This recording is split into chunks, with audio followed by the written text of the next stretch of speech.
Ser podcast. En la biblioteca de Hoy por Hoy hay un empleado que sospecha que don Asensio es un zurdo chavista. Si un día de morir, que sea aquí donde yo nací, que sea aquí en Maracaibo. Mira, qué contenta está esta mañana Belinda Marrero mientras se toma ahí su primer cafecito de la mañana. Pero ya que se debe tanta alegría.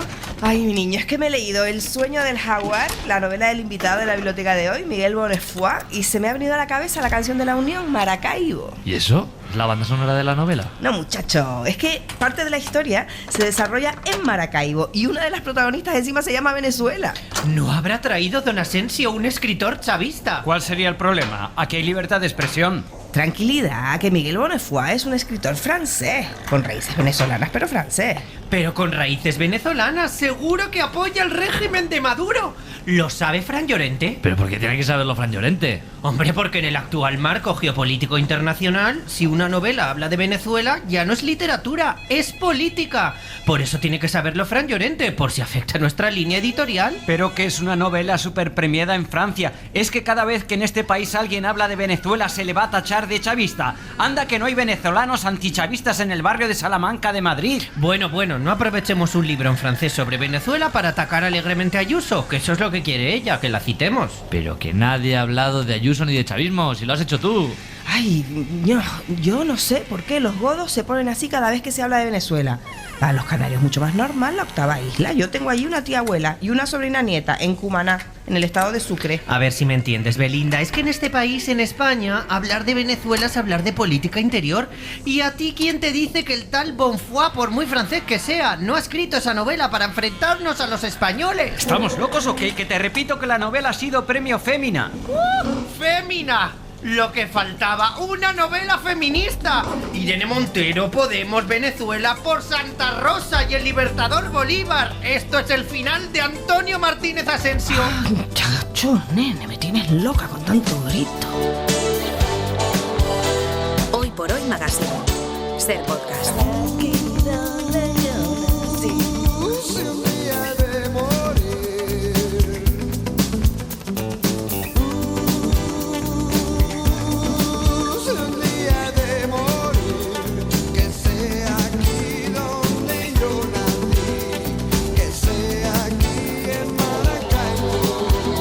Antonio Martínez Asensio, buenos días. Buenos días, Ángel. Me ha dicho uno de tus empleados que has traído a un invitado chavista para dividir España. ¿Eso es verdad? Eso es una infamia. Eso es una infamia. Pero bueno, es que hay mucho mal metedor por ahí, no te lo creas. Bueno, ¿En serio? Lo que he traído es un autor que ha escrito un libro brutal, una novela de la que se va a hablar mucho y a través de una saga familiar nos habla de Venezuela, fuera de cualquier tópico. Va a ser nuestro libro de la semana, El sueño del jaguar, de Miguel Bonnefoy, editado por Libros del Asteroide. Está en Radio Barcelona. Y yo creo que le podemos saludar ya, porque habla un perfecto castellano, hablando caribeño, porque es hijo de padre chileno y madre venezolana. Miguel Bonnefoy, ¿qué tal? Muy buenos días. Buenos días. Solo una preguntita, porque en unos minutos vamos a volver ya con la novela, pero como has podido escuchar, en este país cuando se habla de Venezuela se parte el país, hay debate. ¿Podemos prometer a los oyentes que después de leer tu novela, que ya puedo adelantar que es magnífica, que la he disfrutado una barbaridad, ¿tú crees que después de leerla podremos hablar de Venezuela más allá de los tópicos, incluso de una Venezuela más mágica? Por supuesto, intenté hablar de la rosa y no de la espina, para tratar de mostrar la luz y no solo la sombra. Intentar justamente hacer un claro oscuro y mostrar de que Venezuela no es solo un asunto de Chávez y de revoluciones. Pues lo van a descubrir en cuanto empecemos a hablar de la novela, porque antes de entrar en esta novela fantástica, El sueño del jaguar, y antes de entrar en Venezuela a través de las páginas de la novela, tenemos 3 minutos para Antonio Martínez Asensio para un libro. Un libro en 3 minutos. Un libro en 3 minutos. Mira, esta semana te voy a contar un libro que tiene que ver con el primer libro que conté, en el que una mujer recibía un libro manchado de cemento. ¿Sí? ¿Vale? Ese libro era La línea de sombra, de Joseph Conrad. Y ese es el libro que te quiero contar. ¿En 3 minutos? En 3 minutos. Venga, pues vamos allá. Mira, La línea de sombra se publicó en 1917. Se ha leído como un homenaje a la generación que tuvo que enfrentarse a la Primera Guerra Mundial. Pero es una novela de crecimiento, de descubrimiento, profunda, oscura, asfixiante, pero a la vez es un canto a la fortaleza humana. De hecho, en la línea de sombra se puede leer justo al empezar: caminamos y el tiempo también camina hasta que de pronto vemos ante nosotros una línea de sombra advirtiéndonos que también habrá que dejar atrás la región de nuestra primera juventud. Vale, cuando pasamos la línea de sombra se supone que somos adultos, y eso es lo que le pasa a un hombre que ha abandonado su barco, se ha instalado en el hogar del marino y está esperando a decidir qué hace con su vida. Allí le llega una carta en la que solicitan un capitán para un navío. Ha muerto en Bangkok el capitán de un barco inglés y el cónsul general ha pedido que envíen a un hombre competente para encargarle el mando. Nuestro hombre acepta el encargo, será el capitán. Y es como si se enfrentara a su destino. Absolutamente, porque después de haber abandonado su barco, por oscuras razones que no se llegan a saber, tener el mando de otro le parece lo más. Siente que aquel barco le pertenece y que va a ser el objeto de su responsabilidad y devoción. Es como si ese barco le estuviera esperando, incapaz de recorrer el mundo hasta que él no se haga con su mando. Y cuando lo ve, ese sentimiento del vacío de la vida que tanto le ha inquietado los meses anteriores pierde de pronto su poder. Pero es un barco especial. Bueno, es un barco que no es especial, pero él dice que cuando lo ve atracado en medio de los otros barcos le parece producto de una raza superior, como un corcel árabe en medio de una fila de caballos de tiro. Bueno, el capitán toma contacto con la tripulación, con su camarote, y descubre que el capitán murió en ese camarote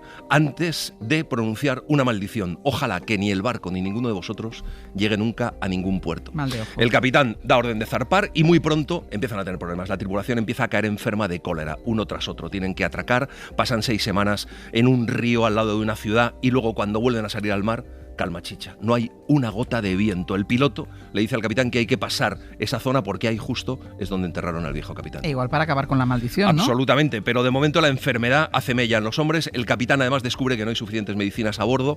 La falta de viento les está matando, pero encima, cuando se acaba el viento, cuando empieza a haber viento, es porque viene una tormenta terrible que tiene que el capitán, bueno, pues atado al timón, sufrirla prácticamente en soledad. Las velas se hinchan con el viento y al final logran llegar a su destino. Bueno, algo positivo al Claro, menos. en el puerto izan la bandera pidiendo asistencia sanitaria, toda la tripulación está enferma, algunos muy graves, pero nadie ha muerto. La historia del barco ha dado ya la vuelta a la ciudad y todo el mundo se muestra amabilísimo en tierra. Un viejo marino le dice al capitán que de nada bueno ni malo se debe hacer demasiado caso en esta vida, que es preciso que un hombre luche contra la mala suerte, contra sus errores y su conciencia, que pronto aprenderá a no desanimarse, que un hombre tiene que aprenderlo todo, y eso es lo que tantos jóvenes no comprenden. Ha pasado la línea de sombra.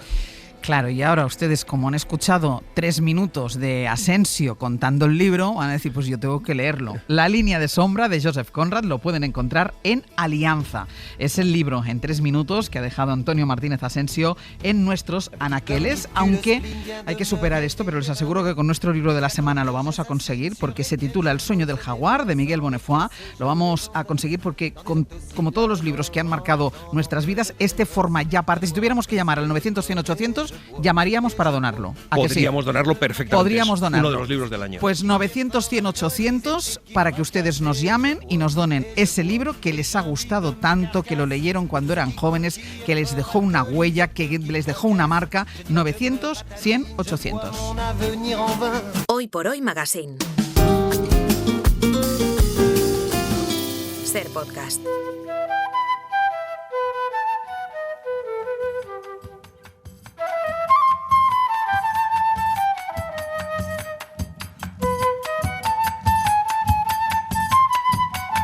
Al tercer día de su vida, Antonio Borjas Romero fue abandonado en los escalones de una iglesia, en una calle que hoy lleva su nombre. Nadie fue capaz de determinar con exactitud la fecha en que lo hallaron. Se sabe apenas que todas las mañanas una mujer miserable acostumbraba a sentarse siempre en ese mismo lugar. Colocaba a sus pies una escudilla hecha con una corteza de calabaza y alargaba una mano frágil en dirección a quienes pasaban por el atrio. Cuando descubrió a la criatura, la apartó con un gesto de disgusto, hasta que de pronto una cajita brillante escondida entre los pliegues del arrullo atrajo su atención. Alguien la había dejado a modo de ofrenda. Pues así arranca la novela El sueño del jaguar del escritor francés Miguel Bonnefoy, editada por Libros del Asteroide. Es nuestro libro de la semana. Asensio, ¿por qué has elegido este libro? Bueno, pues porque a mí me ha apasionado. O sea, es de los libros que más me han gustado de todo lo que llevo leído este año. Un libro que siempre se mantiene arriba, que cuenta las cosas como es una locura, todo hipérbole, realismo mágico, es fantástico. Va contando una historia que es alucinante de unas personas que se crean a sí mismas y que consiguen sus sus objetivos. Cuenta un territorio, cuenta Venezuela. Está escrito maravillosamente y no decae nunca. Es un novelón. Es una novela, como dice Antonio, apasionante, que nos lleva a conocer a la Venezuela de los últimos 100 años y nos lleva a través de una saga familiar que tiene mucho que ver además con su autor, Miguel Bonnefoy, que sigue con nosotros. Miguel, antes de entrar con detalles, una explicación. ¿Cómo una novela escrita en francés, al leerla en castellano, da la sensación que el autor es Gabriel García Márquez?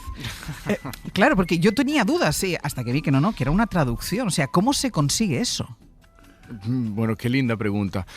Todo lo que me contaron en mi familia sobre la mitología y las fábulas domésticas de mi abuelo, de mi madre, fue obviamente contado en castellano. Todos los archivos, todos los registros, toda la prensa, todos los libros de ensayos políticos que tuve que leer para hacer el retrato del país, fue también en castellano.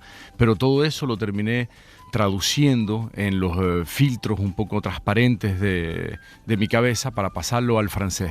Y ahí fue sin duda lo más interesante del trabajo de la lengua, de aquella menuiserie de la lengua, la carpintería de la lengua, para tratar de justamente conservar ese tono, esa música caribeña, ese diapasón un poco tropical, pero dándolo en francés. Y me pareció muy lindo de ver que la traducción de Regina López Muñoz, cuando lo vuelve a pasar al castellano, bueno, le volvió a dar otro relieve, otro espesor, y me parece que suena mejor en castellano que en francés.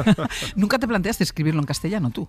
Fíjate que no. Por ahora necesito librarme de algunos libros en francés, como uno se libra de una limaña, pero tengo la humilde esperanza de poder tener una segunda vida de escritor, como dos vidas en una misma existencia, y algún día escribir directamente en castellano, probablemente ser traducido al francés, recibir los libros en casa en francés y darme cuenta de que es otra persona, ¿no?, quien lo escribió.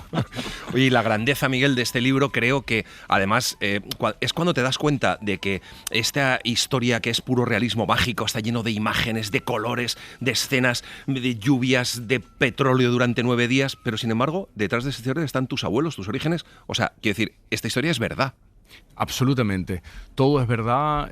Antonio Borjas Romero, que es este muchacho que es abandonado en las escaleras de una iglesia, es mi abuelo. Ana María Rodríguez, esta mujer también que nace en el vientre de la miseria y que por miles de rebotes de la historia y azares misteriosos termina siendo la primera mujer médico de Maracaibo y del estado Zulia, es mi abuela, y su hija, que yo llamo Venezuela, es mi madre. Hasta Cristóbal, que es una especie de personaje espejo, ¿no? Un alter ego. Serías tú. Exactamente, claro, fatalmente. Claro. Pero él es más buen mozo, inteligente. Entonces, efectivamente, ahí es donde estaba esa porosidad entre la historia real, la historia que me contaron, la de mis raíces y la de mi herencia, y también, obviamente, algunas tentaciones de la ficción para poder ponerle un andamio a esta realidad inverosímil. Entonces, tu familia es la demostración de que se puede contar la historia de los 100 últimos años de Venezuela a través de una familia. Sí, mi familia no tiene nada de extraordinario, es decir, pienso que muchas otras familias de Venezuela tienen un destino excepcional, muy novelesco, que pudiese ser contado en una novela y que también cruzaría ese siglo XX lleno, como lo decía también Antonio, lleno de descubrimientos de petróleos, de dictaduras, de boom petrolero, de migraciones, de exilios, de la barbarie, de la crueldad y también del coraje discreto de los pueblos. Este hombre, Antonio Borjas Romero, que es abandonado en la iglesia, criado por una mujer muda que primero sobrevive liando cigarrillos, luego trabaja en un burdel que existió en realidad y luego, sí, además de ser un gran médico, montó la Universidad de Maracaibo. Es un personajazo. Absolutamente, es un personaje tan increíble que tuve que utilizar la ficción como para bridar los caballos salvajes de la realidad. Es decir, si te echo el cuento como es de verdad, tú me dices, no, es mentira, no, esto no es posible, ¿me entiendes? Ni que fuese Wagner, o sea, parece Napoleón Bonaparte. Y sin embargo, existió. Y efectivamente, no solamente fue un niño de la miseria y de la pobreza, que tuvo una infancia dickensiana rodeada de rufianes y de ladrones, sino que además terminó con su tenacidad, con su perseverancia, con su abnegación de vida, terminó siendo cardiólogo, tuvo una carrera en el mundo de la medicina absolutamente brillante y al final de su vida decidió prácticamente de sus propias manos fundar, construir una especie de inmensa catedral del conocimiento y la sabiduría, que es la primera universidad del estado Zulia, que se llama hoy en día la Universidad Antonio Borjas Romero, y tiene un segundo nombre que es Luz, ¿no? La Luz, y fue el rector eterno de esa universidad. Así que hay algo muy lindo de un niño abandonado en la escalera de una iglesia que termina siendo el símbolo de la inteligencia. Claro, y te iba a preguntar si habías tenido que aumentar la testarudez para convertir al personaje. Era muy tozudo, él conseguía lo que quería, pero claro, tú dices que casi lo has tenido que rebajar todo. Exactamente, ahí es donde está lo delicioso. Pero repito, mi caso no tiene nada increíble. Pienso que en regla general, y lo dice muy bien Aaron Appelfeld en un bellísimo libro que se llama Shop Talk de Philip Roth, donde da una hermosa entrevista y al lado de Primo Levi y de Kundera, dice que la realidad puede permitirse el lujo, la libertad de ser inverosímil, de ser demente, de ser loca, de ser ramificada, de no ser creíble, cuando en verdad la ficción no puede permitir ese tipo de libertades. Entonces, de alguna forma, viendo la realidad de la familia, viendo toda la lealtad y la fidelidad que yo le debía a esa herencia, me tuve efectivamente que bajar un poco los colores para no asustar, digamos, al lector. El segundo gran personaje es Ana María Rodríguez. El destino fabuloso de la doctora Ana María Rodríguez arrancó un 14 de febrero en la costa de Sinamaica, el día en que un pescador llamado Martín Gámez hizo un descubrimiento que se contó entre los más insólitos de Maracaibo.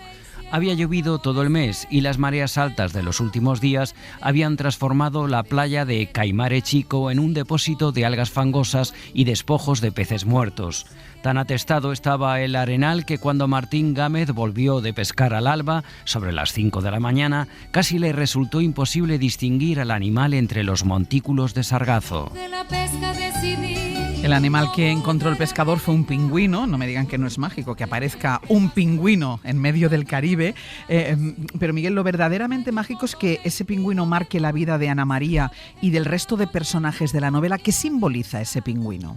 Pero tú sabes que el pingüino existió. ¿En serio? O sea, pero por supuesto, si tú pegas en internet un pingüino en Maracaibo, tú vas a ver que aparece el pingüino y cuando vas al Instituto de Ciencias Naturales allá, el pingüino está embalsamado. O sea, lo puedes ver y le pusieron un nombre, se llamaba Policarpio. ¿Sí? Tanto así que hoy en día hay unos helados en Maracaibo que se llaman los helados Polo y es un pingüinito. Y hay una esquina que se llama El Pingüino. De hecho, Salvador Garmendia, el escritor venezolano, escribió un libro que se llama El Pingüino de Maracaibo. O sea, todo esto es verdad. Todo esto es verdad. Lo único es que yo creo que lo pongo en los años, que lleguen los años 20, y en realidad el pingüino llegó un 14 de febrero de 1955. O sea, llegó el día de los enamorados, de la Saint-Valentin. Sí. Es fantástico porque el destino de Ana María lo marca su profesora cuando la devuelve del colegio con una nota que lee el padre, y en esa nota dice... El padre dice que en esa nota pone que la niña es un genio, y a partir de entonces ella empieza a estudiar y se convierte en la gran médico. Pero bueno, realmente ahí hay un secreto que igual no vamos ni a desvelar. Absolutamente. Hay algo bastante lindo también en esto de las profecías autorrealizadas. Yo tengo niñas y me doy cuenta que todo lo que les digo termina siendo como una promesa. Claro. Y cuando uno formula un deseo, eso puede atraer su realización. Así que primero empieza diciéndolo, ¿no? Y efectivamente es lo que pasa con Chinco y con Ana María, quien él le predispone una especie de aventura de vida fantástica y ella se lo termina creyendo cuando en verdad todo esto era mentira. Pero es un gran símbolo, ¿no? Una gran metáfora de la literatura. ¿Qué crees que les hacía a ellos como una pareja única, más allá de que compartieran profesión?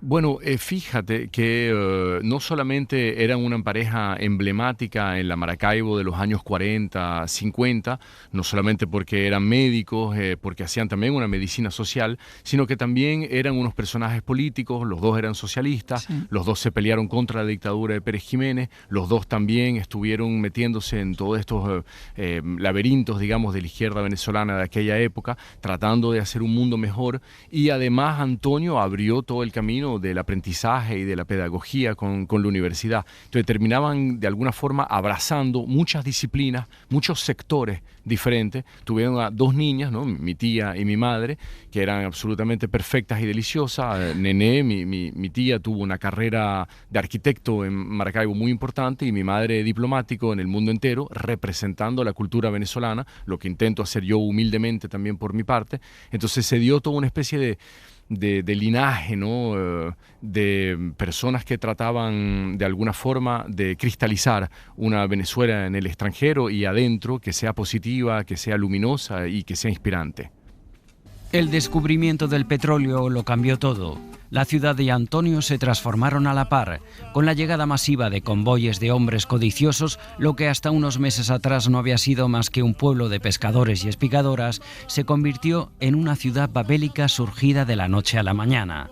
Todo Maracaibo se extasió ante el espectáculo de los camiones cargados de hombretones de las regiones más recónditas de Tucupita, de los valles del delta del Orinoco y de las profundidades etéreas de la Gran Sabana, que estacionaban en largas hileras mudas a la entrada de los arrabales. Claro, es que ahora estoy un poco despistada, Miguel. Yo no sé si lo del santo, de San Benito, que paró esa lluvia negra, ¿eso es verdad o es pura fantasía? Pero es que no me vas a creer, naturalmente, ¿no? De eso se trata. Claro, de eso se trata. Pero es verdad, fíjate, y de hecho te digo, todo esto tengo la prueba material en internet, o sea que no estoy inventando nada. Cuando tú lees la hermosa entrevista que dio este señor llamado Samuel Smith, que era el ingeniero encargado de la concesión petrolera de la hacienda Barroso II, que cuenta casi 50 años más tarde todo lo que le sucedió en Maracaibo en el descubrimiento del petróleo, es lo que él cuenta. Y ese hombre terminó, no era estadounidense, no volvió a Estados Unidos, se quedó en Venezuela, se casó 2 veces, murió en Boconó y terminó siendo un fiel sanbenitero después de haber visto de que este San Benito había parado la erupción del petróleo en la hacienda. Así que yo lo único que hice, yo no inventé nada, lo único que hice fue hacer un collage, hacer unos papier collé, ¿no? como decían los cubistas. O sea, agarrar elementos de la realidad, ponerlas en una especie de arquitectura, ponerlas en una estructura narrativa, inyectarle un poquito de botox de ficción, digamos, para poder pegar los elementos entre ellos y que haya una coherencia, ¿no? Un hilo de Ariadne en este laberinto extraño, y poner la novela como era. Me sentí legítimo de hacerlo porque soy, digamos, nieto, ¿no? de ellos y hijo del personaje de Venezuela, y simplemente estar dándole al mundo una historia que yo tenía macerando y fermentando en la barrica de mi corazón. Claro, y la historia de estos 2 grandes personajes, claro, inevitablemente ocurre en una Venezuela en la que se suceden las dictaduras, en la que llega incluso la revolución de Chávez, y que Ana María incluso ve con simpatía al principio, como muchos otros, ¿no? Sí, exactamente, como muchos otros lo veía con simpatía. Creo que ganó con un 97% cuando llegó Chávez al poder. Entonces, claro, toda Venezuela pensaba de que aquí había quizás un cambio que estaba llegando, una especie de nuevo amanecer, un horizonte un poco más limpio, y finalmente, bueno, la revolución terminó a veces reproduciendo un poco lo que había combatido, y la corrupción fue más o menos la misma. Pero obviamente que esta es otra conversación, ¿no? Y siempre me han dicho que no había que meterse mucho en estos asuntos de política. Mi madre siempre me dice, querido, ¿tú piensas que Dante tenía una opinión sobre la economía de mercado? Así que habla tú de literatura y punto, ¿no? Es un buen argumento.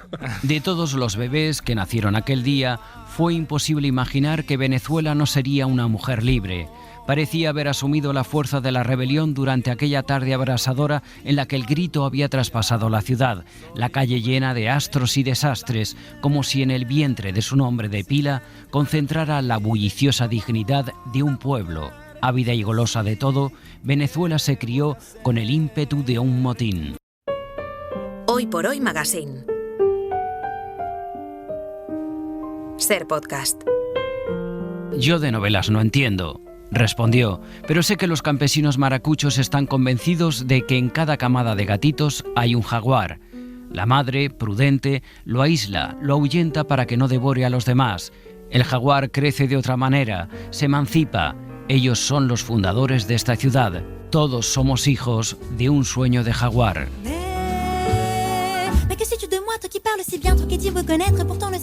Seguimos en nuestra biblioteca con Miguel Bonnefoy, autor del Sueño del Jaguar. En este último fragmento se habla del novelista, el cuarto personaje tras los abuelos, Antonio y Ana María, y Venezuela, la hija de Antonio y Ana María, que marchó a París.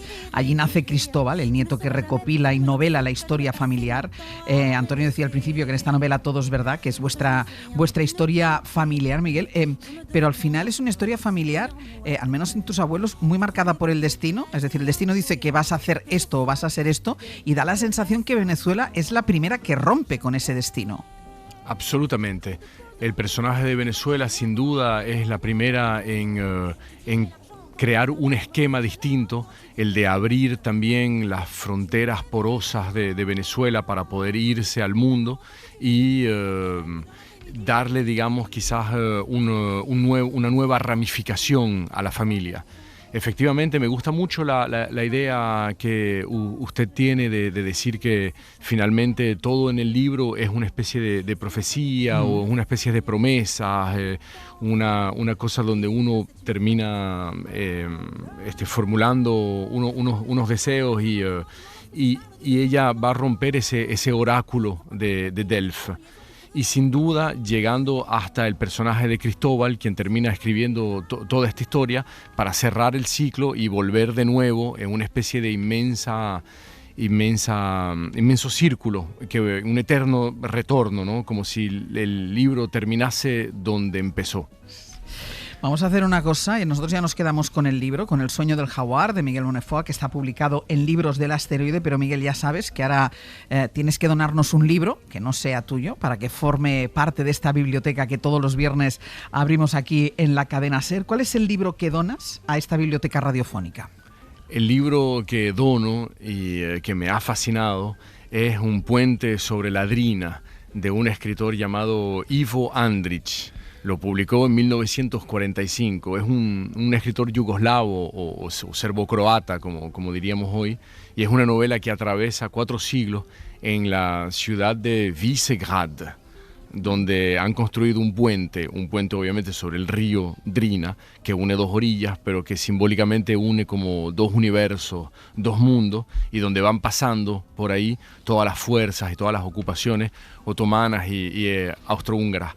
Y sobre todo lo que me fascinó en esta novela es como si el mundo entero estuviese cristalizado en esas páginas. Es decir, todo es alegoría, todo es símbolo, todo es signo, todo es música. Y hay amor y crueldad, y la muerte juega con los habitantes un juego de cartas, y es una especie de gigantesca molécula fundamental de los pueblos y de las civilizaciones. Mira, yo creo que al final de mi vida voy a poder decir, escribí un par de novelas, sin duda malitas, ¿no? Las daría todas por haber firmado Un puente sobre la Drina.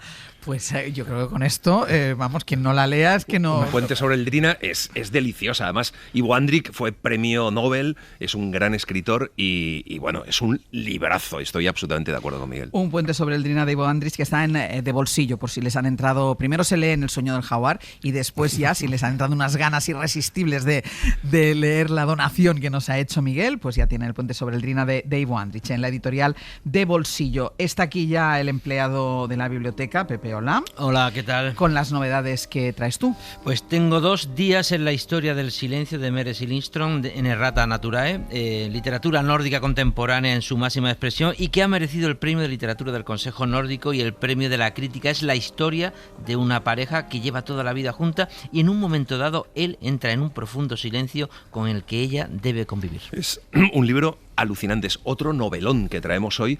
Yo, no te puedes imaginar, he disfrutado muchísimo leyéndolo y es una novela que juega también con la depresión, una novela profunda, una novela en la que ella de repente desde ese silencio del marido empieza a analizar todo lo que ha sido su vida y lo pone todo en duda y vuelve a analizarlo todo. Es una novela, yo creo, en ese sentido nórdica, ¿no? Muy profunda, muy intensa y novelón total. Vamos. Días en la historia del silencio de Meret Lindström, que está en Errata Naturae. ¿Y alguna otra novedad? Buenos Aires, libro de mitos de Jorge Carrión en tinta blanca. Jorge Carrión nos vuelve a llevar a una ciudad. La última vez que lo hizo fue en Barcelona, además fue nuestro invitado allí. Es verdad. Sí, y ahora nos lleva a Buenos Aires y lo hace con la ilustradora Josefina Joly.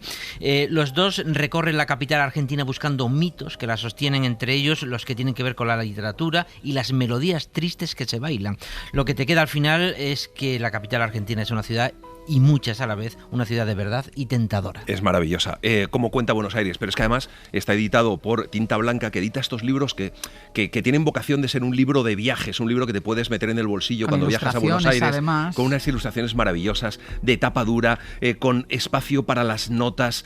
Bueno, es una delicia de edición, con lo cual, bueno, hay muchos motivos para hacerse con Buenos Aires, libro de mitos de Jorge Carrión. Que está publicado, blanca. Exacto, en tinta blanca, y es un libro que además para leerlo perfecto y para regalarlo también. Es de esos libros, efectivamente. Alguien que se vaya de viaje a Buenos Aires, bueno, pues cuenten con él. Vamos a escuchar las donaciones de los oyentes que han llamado al 900-100-800 para decirnos qué libro es ese que les ha marcado, o da igual, a lo mejor es un libro que han leído recientemente y que les ha apasionado, ¿eh? Lo que pasa que habitualmente siempre la gente que llama son esos libros que han dejado huella, que han dejado pozo, como Mariana desde Madrid. Muy buenos días.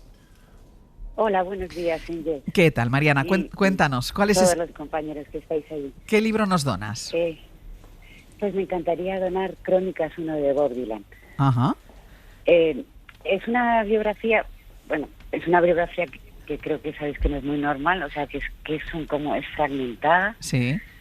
Y y como mezcla tantas escenas íntimas y colectivas, me pareció, aparte de por lo que es Dylan, ¿no? Cómo hace de la poesía un poquito prosa y por qué ganó el Nobel, ¿no? Que fue muy discutido.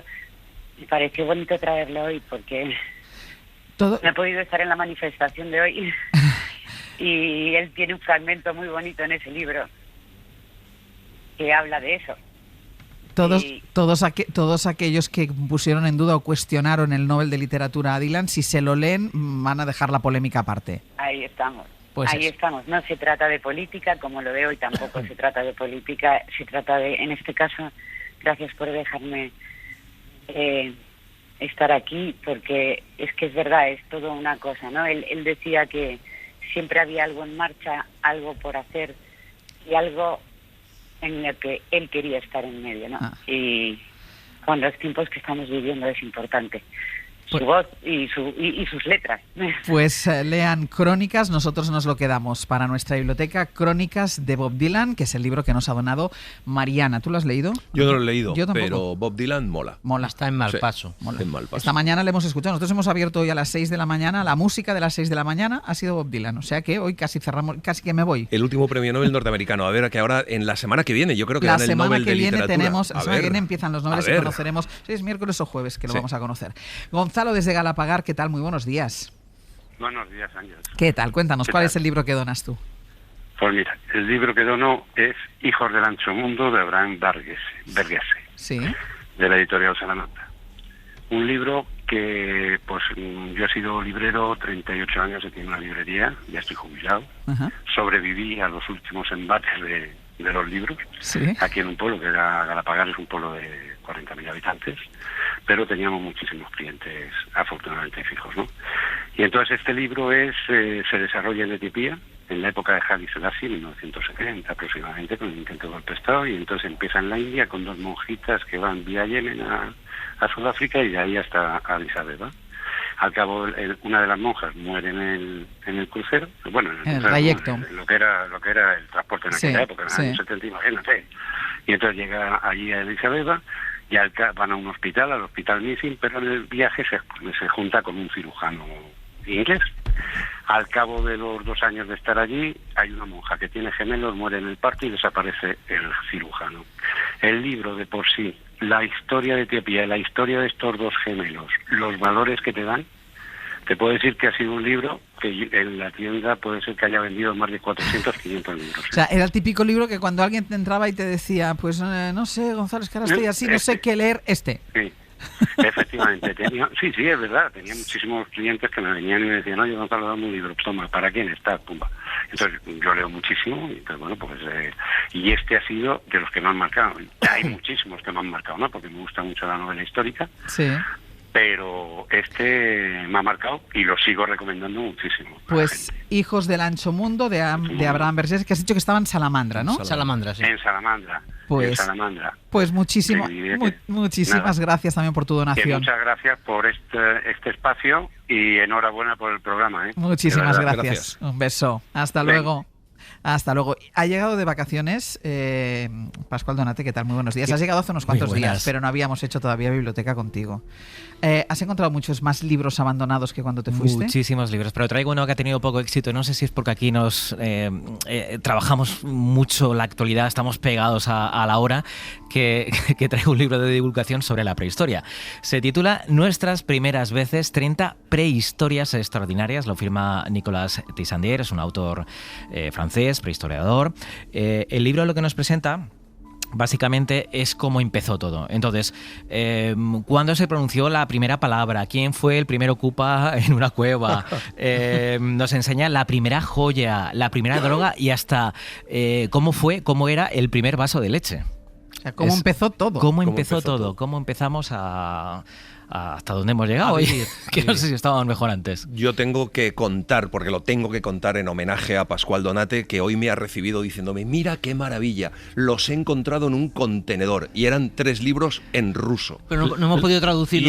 Y he flipado porque efectivamente estos son libros encontrados. Es que, Miguel, para que tú lo entiendas, que los oyentes ya como nos conocen, pero es que Pascual Donate va recuperando libros aquí en la redacción, como yo creo que en todas las redacciones de un periódico, de una televisión o de una radio, hay muchos libros abandonados que ocupan espacio sobre mesas y sobre muebles. Y cada semana Pascual rescata uno de ellos. Pero me lo tomo ya tan en serio que ayer en el contenedor de papeles y cartones de mi calle encontré estos 3 libros. O sea, este en sale ruso. del contenedor de tu calle. Del contenedor de mi calle, sí. Vale, pues ese es maravilloso. El libro recuperado que estaba abandonado, este en la redacción. Este en la redacción, sí. Este en la redacción, Nuestras primeras veces, de Nicolas Tissandier, que está en Periférica, si ustedes quieren saber cómo empezó todo.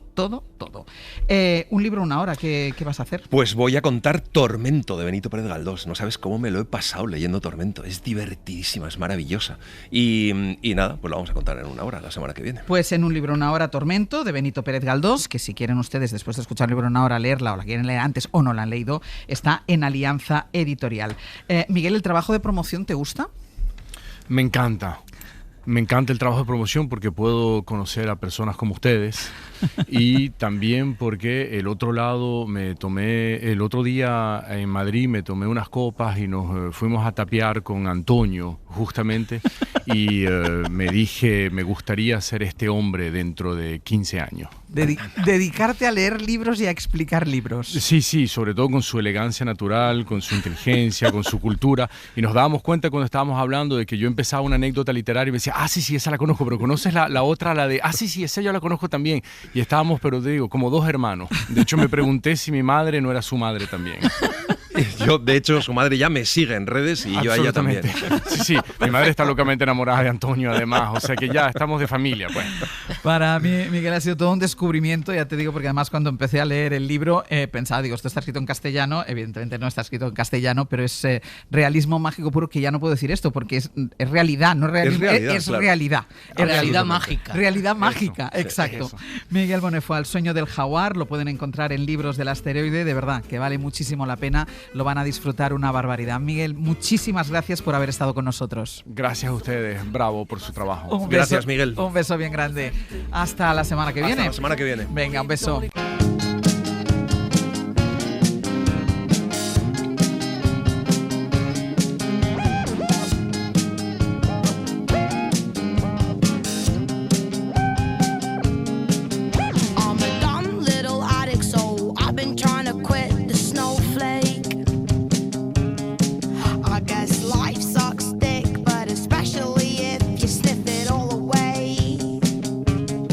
I did some damage to my ex, but God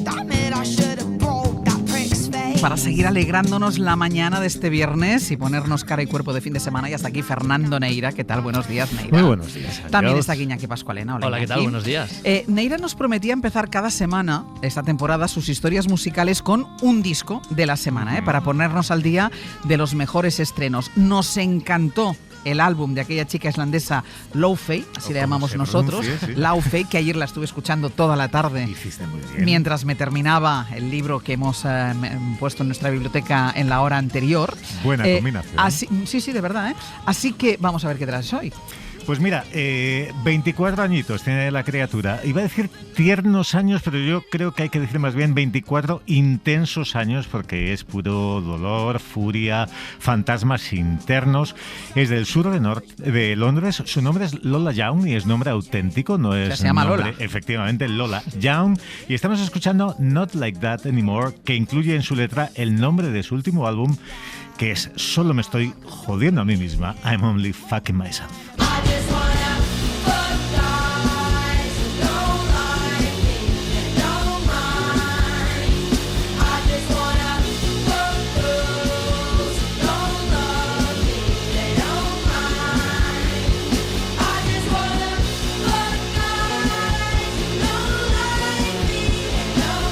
Esto es un ataque de sinceridad.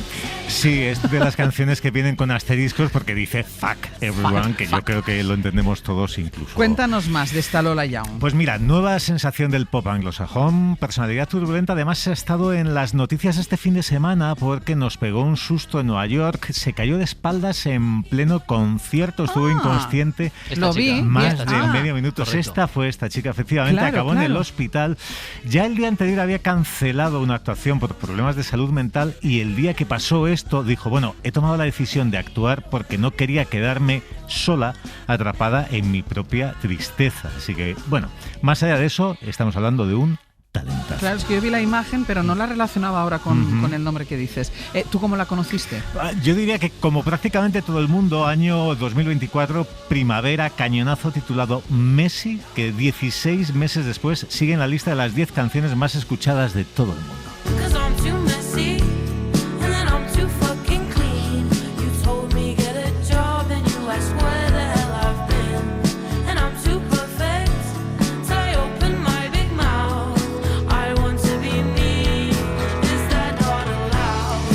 Esto es la demostración palmaria de que entre las 100 canciones más escuchadas de todo el mundo puede haber temazos. No, lo acaba de decir Tere. Tere ha dicho temazo. Es que lo ahora es, mismo. es que lo es. Temazo, Como decías tú, además, yo creo que una de las cosas más clave para reconocer que ha sido un temazo y que se ha reconocido en todo el mundo es TikTok, que se ha hecho súper viral esta canción en TikTok. Vale, como yo estoy fuera de eso. Hasta las generaciones jóvenes conocen esta canción. Vale. Bueno, pasan cosas en TikTok. Sí, que nosotros no sabemos. Efectivamente. Bueno, pues mi enamoramiento ya fue absoluto, definitivo y incondicional cuando escuché una de las canciones de adelanto de este verano, I'm Only Fucking Myself.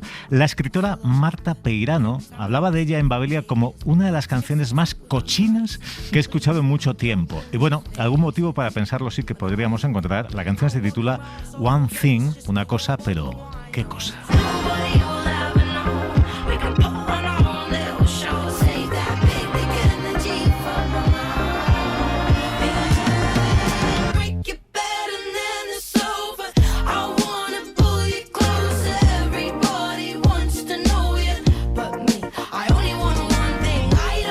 Los que no sepan mucho inglés, que la busquen y la traduzcan y que no tengan menores cerca.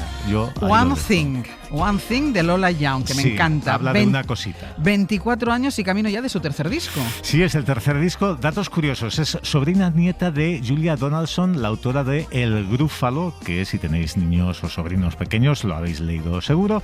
Young fue alumna de Brit School, lugar en el que se formaron Amy Winehouse o Adele.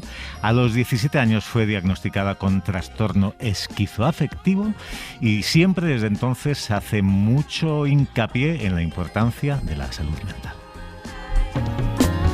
Why do I feel better when I hurt you? Todo un hallazgo, Lola Young. ¿Tú qué nos traes, Iñaki? Pues mira, yo no te voy a traer nada por ahora, porque luego te traigo, vamos... ¿Telita? Telita y más. Solo te digo que ha sacado álbum Taylor Swift. Así que nada, yo creo que lo mejor casi es saludar a nuestros invitados de hoy. ¿Y tú ya tienes criterio sobre el álbum? Tengo mucho criterio y muchas cosas. ¿Y tú, Neira, tienes criterio? Sí, tengo criterio. Y hay psicalipsis también en el disco de Taylor Swift. Hay cosas... Vale. Hay un poquito de todo, sí. Venga, pues vamos a hacer una pausa y arrancamos enseguida. Hoy por Hoy Magazine. Ser Podcast.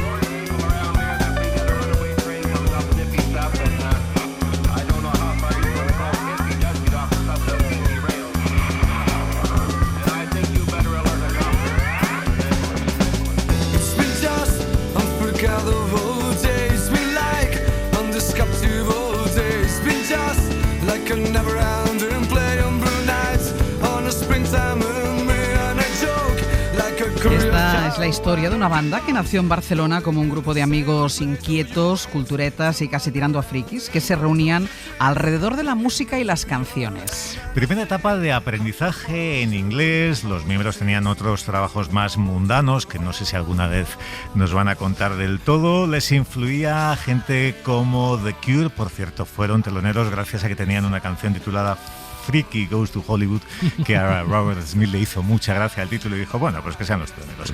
3 discos en inglés, hasta que en el año 2005 todo cambió porque descubrieron que en sus filas tenían, vamos a ver, uno de los mejores letristas que hemos conocido en castellano.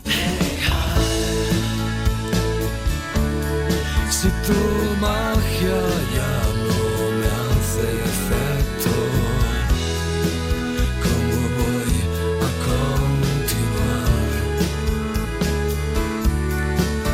Este domingo astromántico y el disco Maniobras de escapismo dieron un giro a la historia de Love of Lesbian, pero Santi Balmes también tiraba de humor, juegos de palabras, el delirio y la broma absurda. Claro, es que solamente a ellos se les podían pasar por la cabeza canciones con títulos como Marlene, la vecina del Ártico, Historia de una H que no quería ser muda o este fabuloso villancico para mi cuñado Fernando. Que pares chalado, te aviso con antelación. Que alguien lo ate en la cama y le dé una inyección.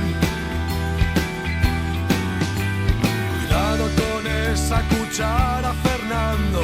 Ahora reza, Señor, porque tú... Puedo prometer y prometo que no soy cuñado de Santi Balmes, pero bueno, entre bromas y veras, Love Lesbian pasó de sus primeros pasos inseguros a una madurez llena de éxitos. Como toda buena historia, ha habido luces y sombras, noches memorables, públicos entregados, y todo este camino nos lleva hasta su 10º álbum, Ejército de Salvación, trabajo marcado por la empatía, la complicidad y sobre todo, el calor de los abrazos. Sin mañana en la orilla te miran los caimanes de la depresión y la tierra te enfanga y caen tus corazas. Quiero ser tu ejército de salvación. Ellos son Santi Balmes, Julián Saladriga, Oriol Bonet y Jordi Roig. Love of Lesbian al completo. ¿Qué tal? Muy buenos días. Buenos días, ¿qué tal? Muy bien. Qué gusto estar aquí. Y a mí de todas formas, hablaba antes Fernando de los títulos y yo de los títulos que ponéis. Para mí lo peor siempre es Love of Lesbian. Claro. O sea, siempre tengo que hacer una pausa. No es un título pensado para la gente que habla en tu micrófono. No, teníamos dos posibilidades, era Love of Lesbian o Café y Cigarro. Pues para mí era un poco más fácil, aunque tuviera las connotaciones que tuviera. El disco se llama Ejército de Salvación, pero también habéis bautizado el concierto que daréis el próximo 1 de noviembre en el Movistar Arena como Concierto de Salvación. ¿De qué vais a salvar a quien os escuche? Yo lanzo así las preguntas. ¿De qué queréis salvarnos? ¿Quién contesta? Es que están acostumbrados a que contestemos de esta parte, ¿sabes? La diestra. No, pues venga, los de ahí. Venga, yo creo que, en definitiva, salvarlos de la rutina, del aburrimiento y de que vengan a pasar un rato divertido donde puedan llorar, reír, abrazarse, besarse, mirarse de manera lasciva. Porque tú crees que esto hace falta, ¿eh? Hombre, siempre hace falta. La lascivia un poquito, sí, ¿no? Tengo una curiosidad porque se cumple ahora un año de Ejército de Salvación. ¿Cómo cambia la perspectiva en estos 12 meses? ¿Cuáles son las sensaciones que genera un álbum justo cuando acaba de nacer y cómo se ve cuando ha pasado un poquito de tiempo? Bueno, siempre cuando haces una canción piensas que es la mejor que has hecho en tu puñetera vida y estás todo el rato pensando que has hecho las mejores canciones de tu puñetera vida y de la historia de la humanidad. Entonces luego va bajando la soufflé. Cuando estás antes de grabarla, creo que están todas las posibilidades tan abiertas que todo es maravilloso. Entonces el proceso de grabar a veces puede llegar a ser duro cuando dices ya está, este es el arreglo definitivo y de aquí no va a pasar, con lo cual no le dais más vueltas. No le dais más vueltas, con lo cual todas esas posibilidades quedan reducidas a una unidad que es la que vas a tener que escuchar todo el resto de tu vida. A partir de ahí viene un proceso un poco de crisis mezclado con maravilla también, ¿no? Hay algo aleatorio y también a la vez maravilloso, que es el filtro y la decisión del público. Todo ese trabajo del que habla Santi es mientras lo estás tú cultivando o haciendo el caldito con tus canciones y tus melodías, pero una vez lo expones, pasa la cuchara del público y tienen sus opiniones, y de pronto la canción que tú creías que iba a pasar desapercibida se pone en primera línea de fuego. Entonces de pronto el disco, un año después, a pesar de tener el mismo orden, la misma portada, hay un cambio que está sujeto a... Pero eso quiere decir que el público os persuade, que hay canciones que descubrís lo buena que son gracias al público y algunas con las que se os bajan los humos. Exacto, claro. Iba a decir, o al revés, algunas que esto lo va a petar y el público os dice, no. Por eso es muy interesante, siempre recomendable empezar la gira en Sevilla, porque lo aprueban todo. ¿Estás diciendo que los sevillanos son un público fácil? Mira, bueno, de empezar en Girona ya es más complicado. Aquí hay sociología. Total, pero vamos, yo creo que toda la razón tiene. Sí, podríamos escribir un libro. Claro, sobre los públicos. Sí, sobre los públicos. Sí. Y con tanta discografía, ¿uno qué presión se mete a sí mismo cuando va a sacar un nuevo disco? Digo, porque aquí se sienta mucha gente que hace el segundo, ¿no? Y siempre les preguntamos, hombre, después de un éxito tan bueno como este, ostras, el segundo tiene que ser. Claro, cuando llevas tantos, ¿qué tipo de presión? ¿No decepcionar o...? Hombre, en primer lugar, no decepcionarnos a nosotros mismos, eso está clarísimo. No tener una sensación como de repetir una especie de patrón, aunque es inevitable, porque... O sea, si haces lo mismo y cuentas con las mismas personas, producers, miembros de la banda, todos, siempre va a salir un resultado más o menos igual.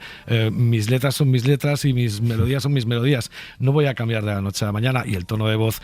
Está claro que aunque hiciéramos bossa nova, me pongo a cantar encima y es luego lesbiana. ¿Sabes? O sea, eres un poco esclavo, con lo cual tienes que aceptarlo, resignarte, pero también a la vez aceptarlo con mucha gratitud por todo lo que nos ha pasado, que ha sido un milagro y ha sido una maravilla. A partir de aquí, todo lo que hacemos a partir de ahora ya es para nosotros mismos, nos da la sensación cada vez más. ¿Cuánto componente existencial hay en este disco? ¿Cuánto de crisis de los 50, tú como letrista? Bueno, es que yo tengo la crisis de los 50 desde que tenía 8 años, ¿sabes? Bueno, ya era un viejo. Ya eras un viejo joven, sí, ya un bien niño. Joven. No hay demasiada crisis en realidad. Y creo que es más uno de los discos con menos crisis existentes. Es un disco de agradecimiento, en realidad, de mirar en perspectiva todo lo que ha pasado, ¿no? Y decir, yo creo que es tiempo de agradecer, como dice una letra, ¿no? Y creo que agradecer en canciones es muy bonito, de verdad, es muy emocionante. Saldar cuentas, yo generalmente no soy persona que sea demasiado como abierta, en realidad, y creo que desde que tengo uso de razón, o desde los 13 años que me empecé a meter en el mundo de la música, el vínculo para decir mis verdades más absolutas ha sido la música. Y no queréis perder el punto gamberro, lo digo porque antes mencionábamos títulos así gamberros, aparecéis disfrazados muchísimas veces, esto no queréis perderlo ni con la edad. No os vais a convertir en señores Julián más lo serios. pasaba muy mal con los disfraces. Sí, a mí no me gustaron nunca los disfraces, ni de pequeño. Salgo con las fotos de en casa de mis padres, salgo con cara de mal humor. ¿Y aquí cómo lo llevas? Pues fue una liberación conocer a esta faceta de Love of Lesbian, porque me obligaban a salir disfrazado de cavernícola, y cuando te te ayudan a romper prejuicios y todo eso, eres un poquito más libre. Y la verdad es que ahora en la intimidad de mi habitación suelo ponerme disfraces. Es decir, tu madre diciéndote, con la paliza que nos dabas cuando eras pequeño y ahora sales disfrazado a un escenario. Sí, ahora seguro. No, pero también es verdad que tuvimos esa época... Julián, de nada. Es que... ¿Tuvisteis esa época que tuvimos esa época que es, en verdad... Tuvimos que gestionarla y equilibrarla, porque hubo un momento en el que ya solo nos miraban con esos ojos de sois unos payasos, salís disfrazados, tú qué chistoso, sois ¿no? un cómic, ¿no? Entonces hubo un momento en el que dijimos, ¿quieres realmente envejecer como Charlie River, un payaso triste que sale con 45 años disfrazado de mariachi y ganarte la vida de ese modo? Y también... Él no tiene ningún problema. No, para nada. Y es que mira cómo va vestido. Solo hace falta con la elegancia que tú eres. Y también creo que esa versión de Love Lesbian tapaba la versión más intimista, más seria de las letras de Santi, que son mucho más profundas que el chascarrillo, y tuvimos que equilibrar esas dos vidas de Love Lesbian. Conste que la camiseta de hoy es discreta porque el otro día le vi con una que ponía psicópato y que tenía un pato, evidentemente. Psicópato, sí. Exactamente. Y que, bueno, pues en fin, o sea que la colección de camisetas es importante. Luego escucharemos una canción que se ha convertido casi en el himno de este disco, que es La Hermandad. En esa búsqueda de la empatía, ¿es una búsqueda más pensada a nivel interno entre vosotros o es una llamada de atención hacia la falta de empatía con la que nos movemos quizá en el mundo actual entre nosotros? Bueno, yo qué sé, yo tengo ahora un grupo de WhatsApp con mis amigos de EGB, ¿no? Que es, o sea, de la hostia de años, y estamos hace 1 año y medio que no encontramos la fecha para quedar para cenar, y es un poco triste porque realmente al final, o sea, haces la revolución desde el sofá, ¿no? Haces un tweet y ya con eso ya te sientes el más revolucionario, el más pro Palestina o lo que fuere. Quedas con tus amigos, ya quedaremos y oye, ¿qué tal estás? ¿Cómo te dio la operación a corazón abierto a la cual no he podido asistir ni irte a ver al hospital? Pero te lo juro que he pensado en ti. O sea, ya no quiero entrar en el terreno peligroso de los vistos, ¿no? Que te dejen en visto, que es un auténtico drama, ¿no? ¿En serio? Sí, claro. A mí me encanta. ¿Que te dejen en visto? No, dejar yo en visto. Sí. Claro. Eso sucede. Sí. ¿Verdad? ¿Verdad, Neida? Absolutamente. Bueno, muchísimas gracias. Nada, esto ha sido todo por hoy. Gracias. Yo solo hago mucho de dejar en visto. Santi, ¿cómo se llama ese grupo de WhatsApp? Fits, Hazañas. Se llama. Era porque teníamos un grupo así de rock sinfónico cuando teníamos 12 años, se llamaba así. Oye, una cosa, porque hay colaboraciones en este disco. ¿Se hacen muchos amigos a lo largo de una trayectoria tan larga como la vuestra dentro del mundo de la música? Sí, se hacen muchísimos. ¿Pero amigos? Sí. Y de hecho es un regalo muy bonito que te da la música, ¿no? O sea, de poder conocer gente ya no solo de aquí, sino de muchísimos lugares del mundo y compartir con ellos pues quizá unas situaciones que son comunes para nosotros, ¿no? O sea, entonces es muy bonito irse a un festival y encontrarse con esa gente que compartes escenarios y además lo que es muy bonito también es poder coincidir con gente a la cual admiras, que has escuchado cuando tú no eras... cuando te dedicabas a esto porque tenías la ilusión de un día a tocar en aquel escenario, y cuando te juntas con esas personas dices, wow, si es que son increíbles, si es que son mejores personas que músicos. Habiendo tenido tan buenos amigos, habiendo conseguido un público muy adulador y muy cariñoso hacia vosotros, tampoco os han faltado detractores furibundos, incluso en el mundo, por ejemplo, del periodismo musical. ¿Es buena señal eso de no provocarle indiferencia a nadie? Sí, yo creo que sí. Yo creo que ha habido en algún momento de nuestra historia gente que nos ha criticado porque no nos ha apoyado desde el principio y al ver que no sentaba cátedra con nosotros, pues le dio muchísima rabia. ¿Me explico? ¿Sabes? O sea, no son de los que yo dije que iban a ser de lo mejor de esta década. Y voy a seguir porque tengo mucha vanidad y hay mucho periodista que tú sabes que tiene más vanidad que incluso un artista, pero mucha más. No es el caso de Neira, ¿eh? No es el caso de Neira para nada. No, te lo digo en serio. Aparte hace entrevistas muy respetuosas y agradables, te lo digo con el corazón en un truño. Gracias. Entre las colaboraciones de este disco. Por las ramblas, 100.000 guiris de un crucero.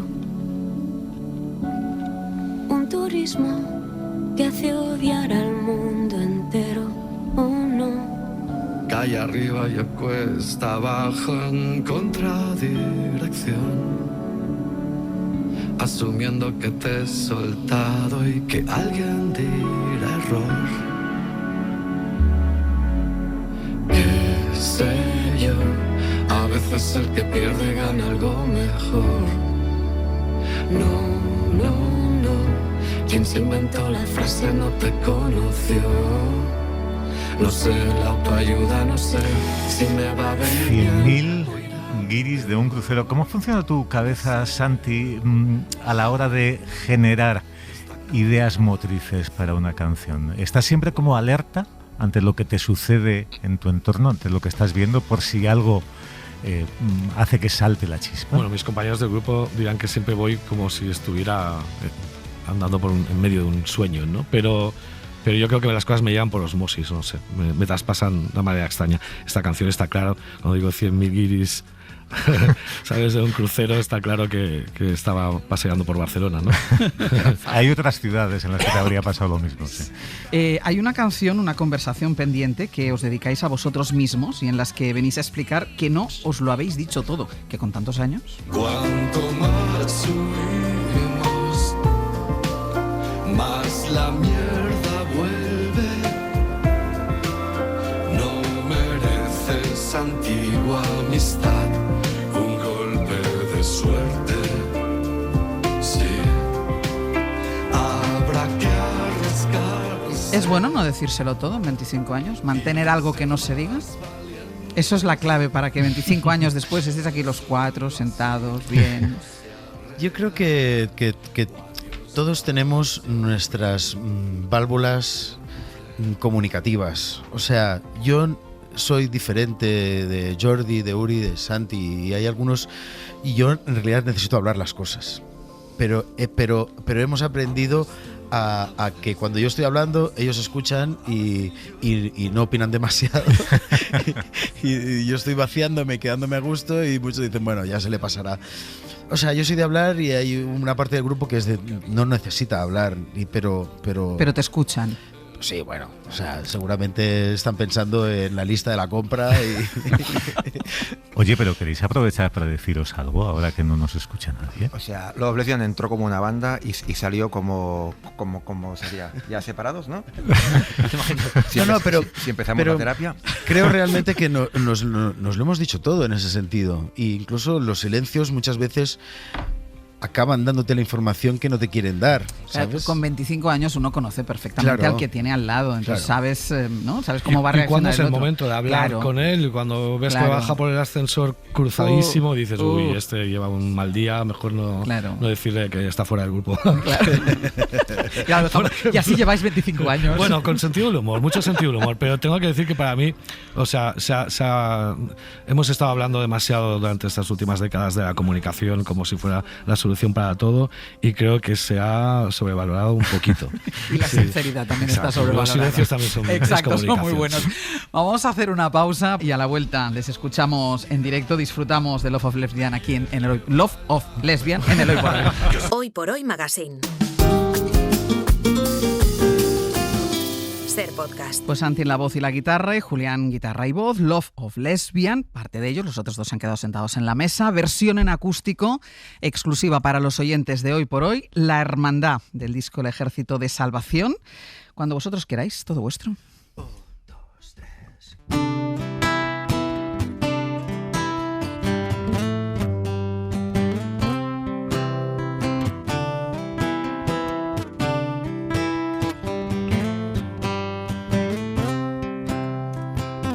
¿Qué tal, sisters y hermanos? Es tiempo de agradecer que en tiempos tan solitarios en lealtades aún podamos creer. A veces vamos de duros, qué mal, en otras no vemos bien. El hecho de sincerarnos, pero un fenómeno me puso al revés. Un rayo cabrón de honestidad me lleva a la verdad, que os quiero a mi lado muchos años. Viva la hermandad. Después de grabarlo en nuestra piel, no nos cuesta de entender. Brindemos deprisa, bebamos despacio por nuestra hermandad.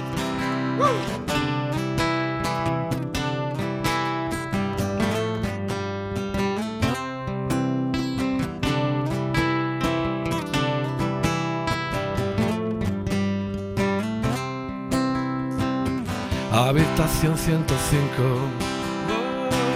y como siempre al estrés, hacemos planes chalados y casi todo está por hacer.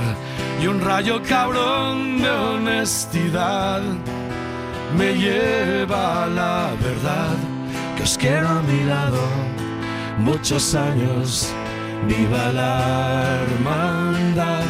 Después de grabarlo en nuestra piel, no nos cuesta de entender. Brindemos deprisa, bebamos despacio por nuestra hermandad, por nuestra hermandad, por nuestra hermandad.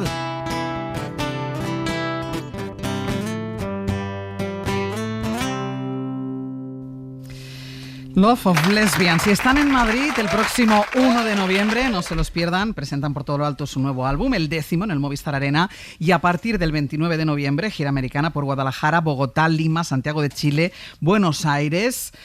No os vayáis todavía, quedaros por aquí porque vamos a seguir hablando de música. Podéis volver a sentaros. Venga.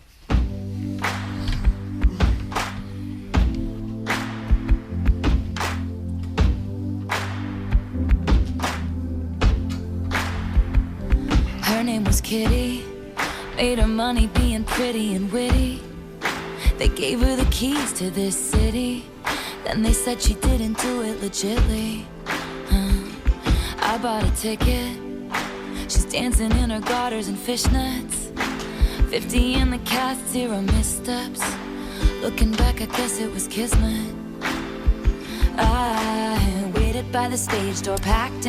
Vamos a seguir hablando de música, pero no de cualquier música, porque el destino ha querido que hoy, que teníamos sección de historias musicales, tengamos también nuevo disco de Taylor Swift, Cosas del Destino, a las 6 de la mañana. Mira, justo cuando empezábamos nosotros el Hoy por Hoy, ha dicho Taylor Swift, voy. Venga. Si ellos están allí, yo también. Contraprogramando Taylor Swift. Ya te vale. ¿Os ha gustado? Estamos de acuerdo en que no. A ver, con todo nuestro respeto hacia su música y que tiene millones y millones de fans y que no vamos a descubrir nosotros ahora nada, es un álbum que nos deja un poco fríos porque no hay demasiada novedad de lo que venía haciendo. Después de cerrar la gira más taquillera de la historia de la música, hombre, un poquito más. Un poquito más. Tú sabes, Ángels, estos chicles que son una explosión de sabor y a los 2 minutos se pierde el sabor, dan una rabia. Y no sabes dónde encontrar un cenicero para quitártelos de encima. Pasa algo muy parecido con este disco. Es un disco agradable, llevadero, pero tan absolutamente convencional y plano que te conduce a la indiferencia después de la primera escucha y no te digo ya después de la segunda. Pero yo te voy a decir una cosa, porque dices, es un disco agradable y llevadero. Bueno, como todos los de Taylor Swift. Yo les diría agradables y llevaderos. A ver, hay pulgares arriba. Sí. ¿No? ¿Lo he hecho bien? ¿Estáis aquí vosotros, que sois los expertos en música? Yo estoy de acuerdo. Y hay que decirlo más que no te gusta Taylor Swift. Claro, no pasa nada. He encontrado tanto hate en el momento que dices, hostia, pues no me gusta el disco. No, es increíble, no lo has entendido. Vale, pues no lo he entendido. O sea, no lo acabo de... No sé. Me encanta que la gente sea tan fiel y sea tan guay, pero no entiendo por qué no puedes decir no me gusta ese disco, o no me gusta, o no entiendo, veo la progresión de acordes y es de bostezo y sí, no, es una se cantinela. puede decir que no te gusta algo un grupo o un solista si está a 10.000 kilómetros de distancia y no tienes ningún vínculo con él. Lo jodido es cuando no te gusta un disco de un colega. Eso pasa. Bueno, eso vosotros lo tenéis mucho peor. Yo creo que siendo educado puedes dar tu opinión tranquilamente, ¿no? Pero es como suena bien. Hay unas defensas, tío. Claro. Pasa un poco, yo creo, que en este tipo de artistas que la masa de fans que llevan detrás no es que sean fans, es que son legiones. Entonces, como decías tú, parece que te metes con el álbum y te salen ahí millones de fans pero de todas formas, con el cuchillo entre los pero dientes. Una cosa es criticar un álbum y decir que está mal hecho, o sea, objetivamente, y los que entendéis de música está mal hecho. Otra cosa es que es un tipo de música que no te interesa. Claro. Entonces, esto no es estar en contra de Taylor Swift ni de los fans de Taylor Swift. Y luego pasa una cosa que lo comentábamos antes, que claro, al final cuando tú llevas 20 años de carrera, porque el primer álbum de Taylor Swift es del año 2006. Ya lleva 20 años. Y lleva 20 años de carrera, pero es que ha sacado 12 álbumes. Entonces dices, si vas a año y medio, o sea, álbum cada año y medio, llega a ser imposible que todo lo que hagas tenga esa calidad. Yo lo creo. A ver, es creo que sí, pero hay contraejemplos. Creedence Clearwater Revival hicieron 6 discos en 3 años. Los Beatles hicieron 13 en 8. Elton John, lo comentábamos antes, tiene un disco titulado 21 a 33, que la gente cuando escuchó el título de ese disco no entendió qué demonios estaba queriendo decir. Era algo muy sencillo. Este es mi disco número 21 y tengo 33 años. Claro. Y es mejor la discografía de Elton John que la de Taylor Swift. Vosotros como música, como grupo también entiendo que vosotros pensáis no podemos gustar a todo el mundo, ¿no? Cosa que uno no pretende. Pero bueno. A mí también me sorprende encontrar a alguien. De hecho, hoy se ha llenado el control, que no es habitual aquí. Mira, pasó cuando vino David Bisbal y vosotros. No, fíjate. ¿A que doy una voltereta? Ya tienes que pegar la patada también. No, pero que da una voltereta, míralo. Que uno no puede, lo mismo que no puedes caerle bien a todo el mundo, uno no puede pretender que su música le guste a todo el mundo, ¿no? No, está claro que no. Cada uno tiene pues unas filias y unas fobias. Hay mucha cosa a superar en el sentido de manietas personales que tiene cada una un estilo, o hay gente que te puede odiar porque le recuerda a su ex. Esto es así, ¿eh? O sea, no puedo escuchar esta banda porque me recuerda a mi ex. Y esto nos ha pasado. Y al cabo de 5 años, ya que se le ha pasado, ya vuelve a los conciertos. Se reconcilia. ¿No? Sí, te lo juro. Yo creo que es saludable que existan diferentes opiniones. O sea, a dos amigos como nosotros dos, por ejemplo, nos puede gustar el mismo grupo, pero no el mismo disco. Claro. Y es la misma casa, ¿no? Pero creo que es bueno, es saludable. Lo que sí que es para mí un gran error, debería estar prohibido por la Constitución, es opinar las primeras 48 horas. Pues mira, imagínate. Eso es a lo que íbamos también. Es una pregunta que nos hacíamos, porque claro, decíamos, sale el álbum hoy a las 6 de la mañana de España y había más de 5 millones de personas que ya habían hecho la preventa, digamos. O sea, que estaban esperando a que saliera el disco para estar, a las 12 de la noche en Estados Unidos, a las 6 de la mañana aquí, escuchando el disco. Y estamos aquí, que son las 12 menos 10, ha salido el disco hace menos de 6 horas y estamos hablando. ¿no? Vamos a hacer una cosa. Vamos a hacer el esfuerzo este fin de semana de escucharlo un poco más. Eso es. Yo a lo mejor no tengo tiempo, bueno, pero os lo dejo a vosotros. Es el esfuerzo de muchos años, ¿eh? Sí, o sea, mucho tiempo. Bueno, muchos años en el caso de ella no. Ya,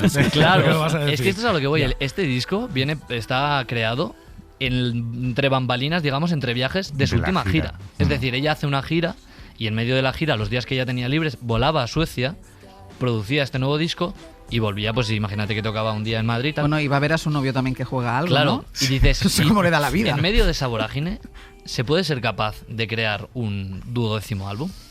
Hay alguna canción que está bien, ¿eh? ¿Sí? Yo ahí lo dejo. Hombre, seguro, la chica tiene talento. ¿Podemos escuchar esta que se titula Wood? A ver, espérate, que Marcos la busca.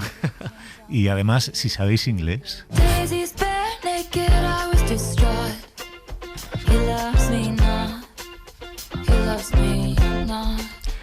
¿Es Jackson 5? ¿no? O sea, yo creo que esta canción está muy bien, pero que los abogados tienen trabajo. Aquí, es totalmente. Y eso que hemos puesto, la parte que tiene voz, si la escuchas desde el principio, es el comienzo de I Want You Back de Jackson 5. Sí. Vale, es un homenaje. Por eso ya está, muy bien. Ahí está bien.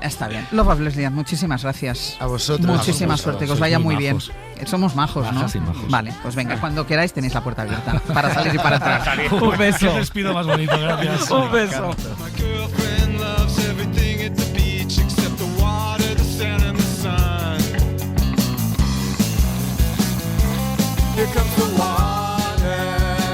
Y es que nosotros tenemos que ir cerrando las historias musicales, así que cuéntanos, Neira, que has elegido para poner punto final a este capítulo. A ver, os lo dije, la guinda este año va a ser un tema en directo, una versión, una efeméride o una canción friki. Mira, pues aquí están los frikis número 1. Es el caso. Os invito también a Love of Lesbian a descubrir esta cosa inesperada, atípica, incluso un poquito marciana.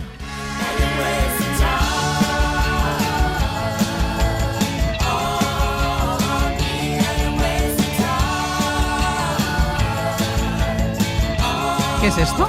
Mira, me gusta, casi me gusta más que Taylor Swift. Pensé que ibas a decir que Love of Lesbian. No, eso no. No, eso no. Bueno, se llaman Dengue Fever, son de Los Ángeles, California. Hasta ahí todo bien, pero estaban volados con el pop camboyano. No pararon hasta encontrar una vocalista de aquella procedencia que se llama Sean Nimol, una mujer proveniente de Battambang. Y aquí se juntan hambre y ganas de comer, psicodelia de la costa oeste con las melodías orientales de Camboya. La canción es muy perfecta, ideal para este momento en el que acabamos de dejar el verano. A mi novia le encanta todo de la playa, excepto el agua, la arena y el sol.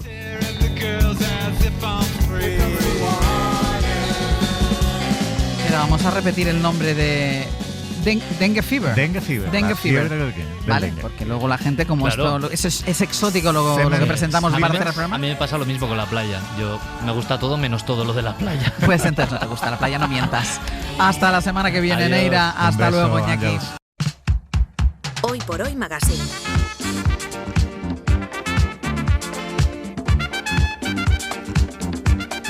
Ser podcast.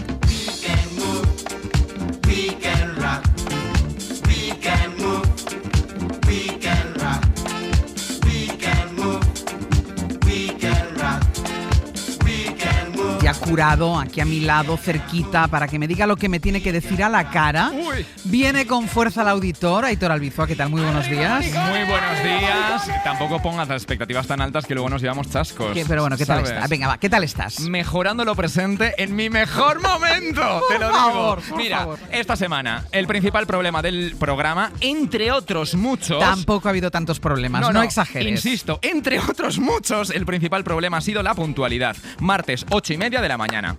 Hoy por hoy, con Ángeles Barceló. Son las 8:30 de la mañana, las 7:30 en Canarias. CaixaBank patrocina este espacio. Tiempo para el análisis, tiempo Claro, para el abierto. tiempo para el abierto, el análisis, lo que yo te diga. Tararí que te vi, porque segundos después ocurría esto. A pesar de que es uno de los puntos de ese acuerdo. Vamos a hacer una cosa. Como hoy los tertulianos que ya están aquí sentados han llegado justitos, les voy a dar un poco de tiempo para Unos que jetas. tomen el aire. Justitos he una sido pausa. generosa. Hombre, vamos, o sea, los tertulianos que no habían llegado a la hora. No, claro, llegaron tarde. Y fuisteis ya con el análisis, pues un poco más tarde. Hablemos la verdad, Ya, pero, ¿verdad? de todas formas, ¿tú nunca llegas tarde a algún sitio? Yo no hablo de mi vida privada. Te fuiste a Publi Eso. y cuando vuelves. 8:35 minutos de la mañana, 7:35 en Canarias. Ahora sí, todos sentados ya en esta mesa de análisis del abierto. Voy a saludar por orden de aparición Eduardo Madina, que hay que decir que estabas antes de las 8:30. Eso, justo he llegado al límite, tú pero he estabas, entrado en tiempo. Has entrado. No así mis compañeros. No así tus compañeros. Oye, puntual por los pelos, pero Eduardo Madina, Cari, chivato de libro. Bueno, pero es que también. fue el único que llegó a tiempo. Sí, sí, y a partir de aquí, excusitas. La primera señalada, Cristina de la Hoz. Cristina de la Hoz, buenos días. Buenos días. Han entrado después de las 8:30. Pero La no- culpa es del ascensor. La culpa es del ascensor y además no he sido, te quiero decir, sería injusto con tu siguiente contertulio que debieras entender que yo he llegado antes que él porque hemos llegado juntos. Ah, pero habéis entrado por puertas diferentes, ¿no? No, ¿Para qué? no, ¿Habéis no, entrado por la juntos? misma, Ah, pues por yo la pensaba misma. que habíais entrado. Claro, estaba yo tan atribulada porque no aparecía nadie. Oye, que si el ascensor, que tu tribulación. Es que estaba realmente preocupada. Atribulada, qué culta eres. ¿Cómo se nota que lees, Ángels? Todos los viernes un libro. Ay, hoy estoy atribulada. Bueno, el segundo señalado. La Salle. José María Lasalle, buenos días. La culpa es mía. Yo que confiaba en ti. Pero precisamente la culpa es mía, pero sabiendo que la culpa era mía, le he hecho entrar por el sitio más rápido porque ya tengo una Claro. cierta experiencia. Ya lo saben los oyentes ¿sabes? que más de una vez, digo, que Lasalle llega apurando, Siempre, pero esta porque vez no. de los tres que estáis aquí es el único que viene andando.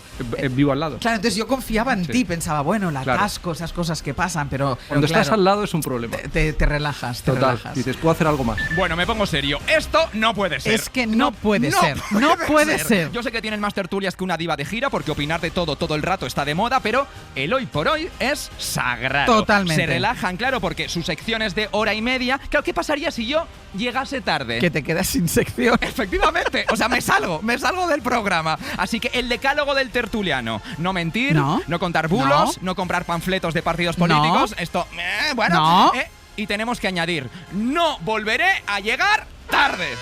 ¿Vale? Que les quede claro esto. Clarísimo, Nunca claro. más. Pero en este programa además cabrea tanto llegar tarde como llegar pronto, ¿sabes? Es que tenemos un problema de puntualidad en este programa. Fernando Bayo, que así de primeras es un señor simpático y buena persona, y performa en antena ser un señor cascarrabias de 88 años. O sea, últimamente le molesta todo, absolutamente todo. Ahora se queja de que el taxi que le va a recoger a casa pronto por la mañana le avise de que le está esperando. ¿Por qué la gente que decide adelantarse a su hora lo comparte? Y me explico.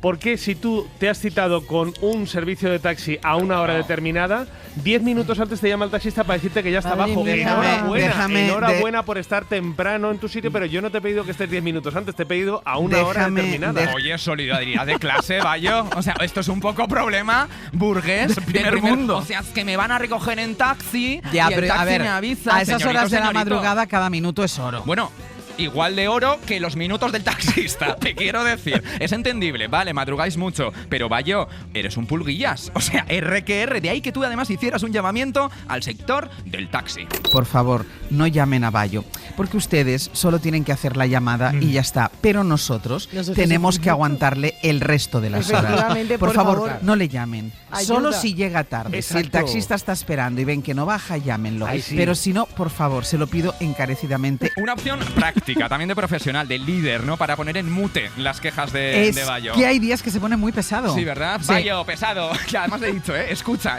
la auditoría. Pero me quedo con esta otra opción que proponen los compañeros. Y si no quieren, que no lo recojan tampoco. Oye, qué falta de ideas esta, qué falta de ideas. Esta idea de Ángel no me parece mal. O si lo van a recoger, depende de cómo ustedes le vean bajar. Lo devuelven a casa. No devuelven. Salgan corriendo. Es decir, no le dejen que abra la puerta del taxi, por favor. Bueno, Bayo, relájate, que se vive Respira, mucho mejor. Bayo. Un día ven Bueno, con Bayo la que ha muda, empezado con- vacaciones. ¿Ha empezado vacaciones? Ha empezado vacaciones. Hala, pues pásalo mal de Venga, vacaciones. Hoy por hoy. Ay, puntuales, estamos puntuales. Venga, 3 minutitos para terminar. A ver qué te da tiempo a criticar en este flush de radio. Flush de radio, Flush un de radio. instante rápido, ¿sabes? Un último asunto que quería destacar del programa es el bajo criterio musical del que además chuleáis. Nosotros, bajo criterio musical, que acaba de salir de aquí Love of Lesbian. Mira, pésimo, criterio not found, ¿sabes? O sea, un día hacéis una crítica al nuevo trabajo de Taylor Swift, Jotía, o bien el Love of Lesbian, por ejemplo. Pero el anterior suena esto en la antena de la SER. Si crees que lo has visto todo y que nada te puede ya sorprender, pobre diablo, qué pena me das. Es ahora, ¿no? ¡Vamos! Ahora arranca. Ven Albacete, ven Albacete. Estos son los coros del equipo, ¿eh? El equipo cantando. Lo más fuerte es que tu equipo además cree conveniente convertir ese contenido, aquello que ocurre en los grupos de WhatsApp de colegas, de la familia, o sea, convertirlo en contenido en la radio. Conclusión, error. Vamos a ver, un amigo hizo un fotomontaje de un fin de semana que pasamos en Albacete. Uno de tantos. Y encontró esta canción, que yo al principio pensaba que era una canción que le había pedido a la inteligencia artificial, porque digo, esto es tan mala que es o una genialidad o inteligencia artificial. Perdona, esto es una genialidad, como que es mala. Yo me tiré ayer todo el día, ven Albacete, ven Albacete. Pues, Teresa, estás aprendiendo. Pegadízanos lo mismo a buena canción. Pero yo no quiero que esto se convierta en algo habitual, pero creo que tengo que darte un poco la razón. No, total, porque primero fue Albacete. Oye, nada en contra de Albacete. No, por favor. Y al día siguiente, Yecla, Murcia. Yo te digo la verdad, me gusta venir a Yecla por su amabilidad. Claro, o sea, esto es el remate. Además, esto a las 6 de la mañana, ¿verdad? O sea, en este caso el responsable era Ángel Villascusa, conocido por su profesionalidad a la hora de improvisar noticias en directo. Totalmente, de escribir guiones. Y que es el embajador de Yecla en la cadena SER. Hemos pasado de Albacete a Yecla. Ángel Villascusa, buenos días. ¿Qué tal? Buenos días. ¿Te inspiró lo de las 12 de ayer o no? No, yo estaba durmiendo a esa hora. Vale. Lo que sí que me inspira muchísimo es esta canción sobre mi pueblo, evidentemente. La canción tiene más de 20 años y se ha hecho popular entre mi grupo de amigos porque es una de las canciones que yo suelo poner cuando hago alguna fiesta en casa para cerrar la noche cantando. Cuanto la letra. menos preocupante, porque creer que lo que sirve en tu casa a las 4 de la mañana con un colocón de la leche, no puede llevarse a la antena de la ¿Tú te das cuenta SER? que al final yo acabo cogiéndoles cariño? Error, Ángeles, error porque confundes cariño con profesionalidad y esto no puede ser. Bueno, insisto, nada en contra de Albacete, de Yecla y no hay 2 sin 3. Al día siguiente va y ocurre esto.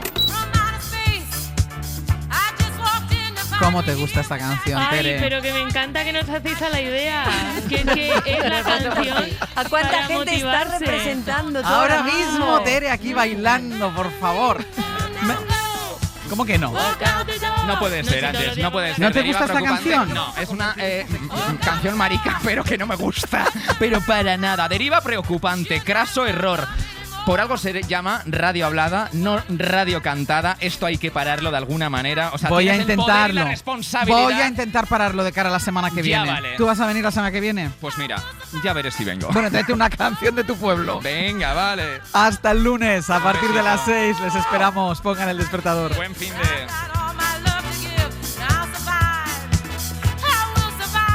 Hoy por hoy, Àngels Barceló. Para no perderte ningún episodio, síguenos en la aplicación o la web de la SER, Podium Podcast o tu plataforma de audio favorita.